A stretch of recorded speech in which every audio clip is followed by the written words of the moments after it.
Here we have the flour and dry ingredient keeper right here, you guys. Before we open it up, I just want to let you guys know it does hold 5 pounds. So this could hold rice, oatmeal, flour, whatever you guys have, as long as it's dry. It's going to keep it nice and fresh, you guys. You can open the lid with one hand, and that's another reason why I like it. And it's a good sizing, and it's clear so you can see right through it, you guys.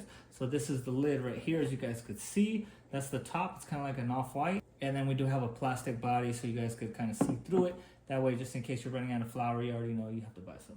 Okay, so this is the red clip right here. All we have to do is push up on it, and it pops just like that. You guys could see how strong the seal was, and that's why it's going to keep your food nice and fresh. This is what the top looks like, you guys. So it does have this little lever right here. So let's say all this is full of flour, and you're kind of like scooping it and you're measuring it.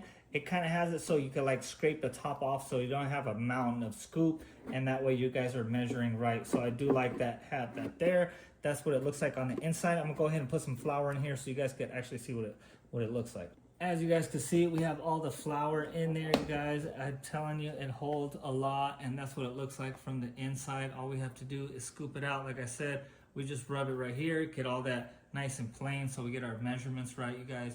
This is gonna keep everything fresh.